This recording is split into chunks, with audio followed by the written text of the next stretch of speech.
Hi, this is Mark Nejma from Newsweed.com. I'm just an investor, roofer, uh, guy that got lucky, guy that feels a little unlucky now, but still happy that I'm kind of finding this new career as an investor. I think it's an exciting time, um, different perspectives I can listen to, and it's kind of like predicting the future, although the best predictor of the future is the market, which is what concerns us all at this point. Looking at what's happening right now, before the market opens, it's 8:49. We see BNGO trading at 406. But I want to bring up a couple of things that I'm thinking about, which is what most of my videos are about. My videos are never about financial advice. They're just about kind of my life and what's going on with how I invest and what I believe, and nothing more than that. So, a lot of people contact me, and what do I do? I don't know what you should do. I do everything from my gut, and I make decisions, and I kind of share what my decision is on YouTube.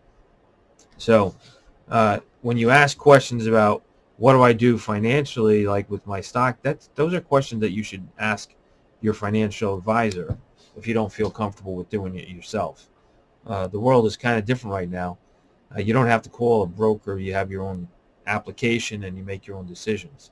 So your own decisions should be your own decisions, not based on the advice of some guy on YouTube that was a roofer for 42 years. Anyway, so this was a really interesting morning. I woke up. I had the pleasure of watching Cathie Wood on television on CNBC, listening to her answer why she sticks with her investments and what she believes is going to happen in terms of disruptive technology. She still believes that inventories are going to be building and that there's going to be less sales as reported by Nordstrom, Gap, and others. So that's interesting. She was kind of defending herself in terms of her decisions, in terms of her prognostication. I talk about Cathie Wood a lot because I'm just so impressed with a person that talks about being led by the Holy Spirit, making her decisions based on that, which leads me to believe that she's trying to do the best thing for humanity. So I'm a big fan of Cathie Wood, and I always ask people to pray for Cathie Wood, even though she's not an investor in BNGO.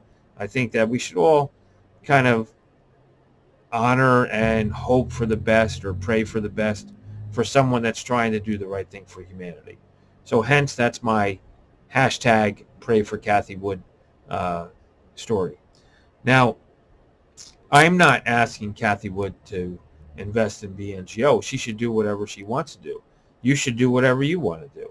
You shouldn't always look over your shoulder and say, hey, buddy, what are you doing? Or, should I do this or should I do that? It should come from your gut. That's the way you should make your decisions. Now, let's talk about BNGO and the price action. Looking over my shoulder, we're at 404. They really want to get this into the threes to make us all scared to death and so forth. I really thought about this. I thought about, what's creating this situation. And I think we have a consensus. The consensus is that with all the money that was being spent, $10 million a quarter last quarter, quarter two, and then $20 million the third quarter, that's unacceptable if you're only going to sell 20 machines. That's a joke. It's not going to be tolerated in terms of me being a stockholder for sure.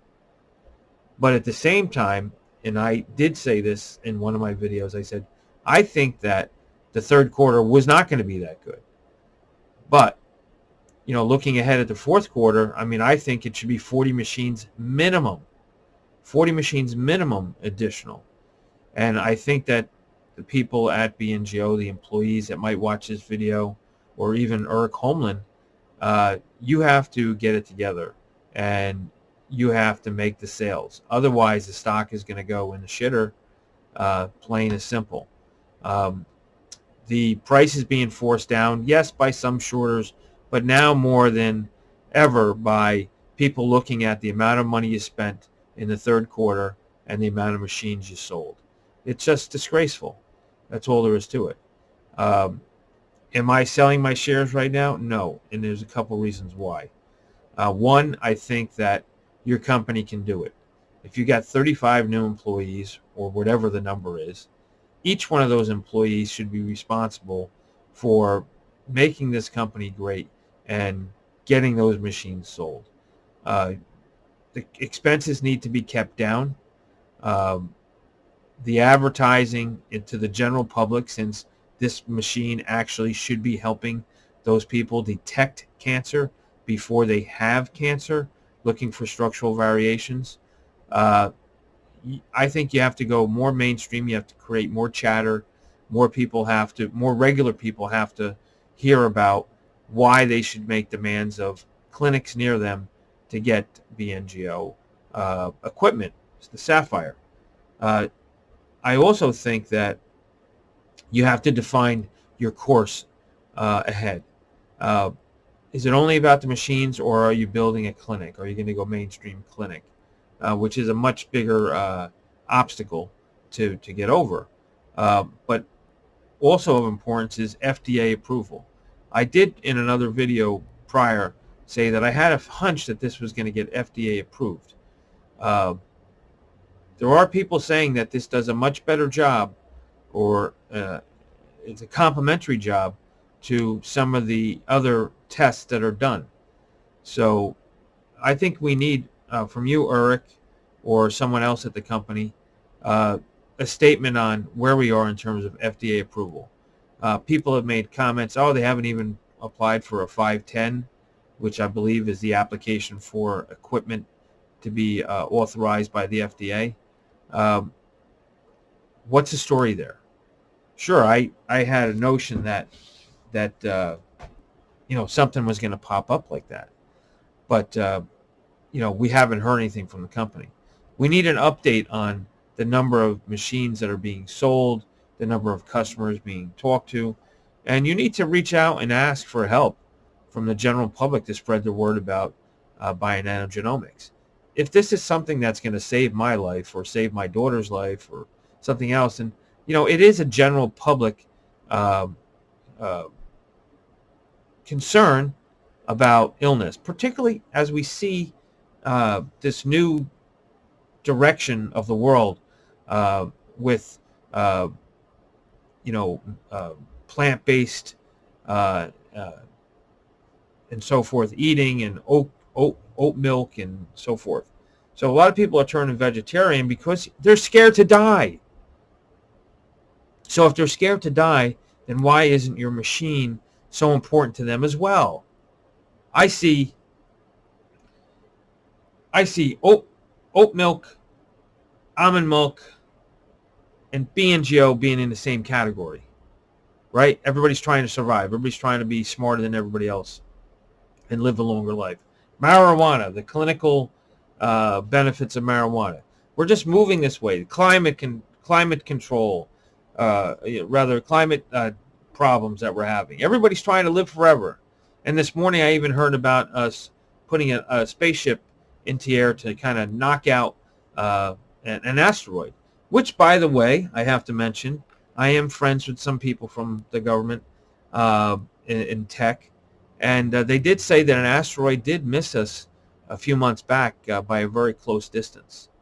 And I think that the world is taking notice of this, that asteroids are a potential problem.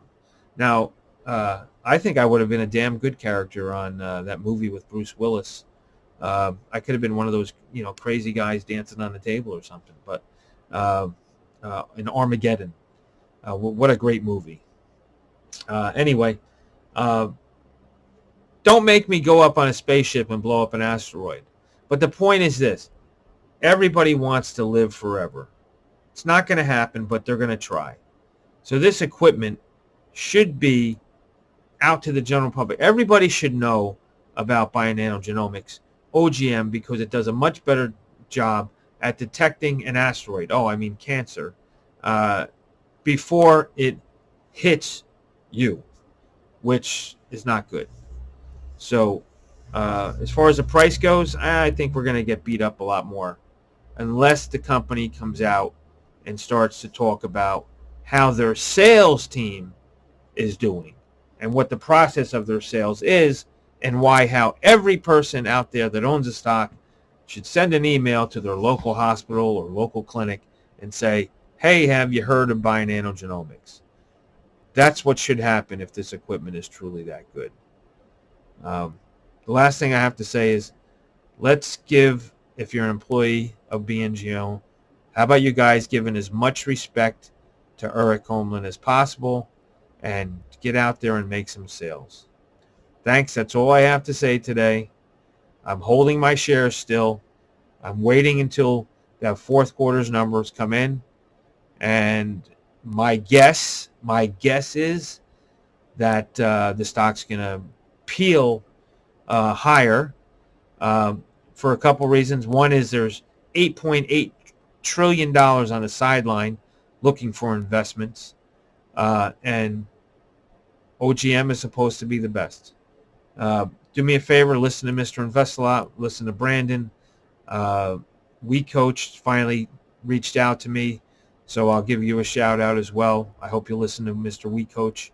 Frunkla, he never reaches out to me, but listen to him. And have a great Thanksgiving. Oh, I had to say this.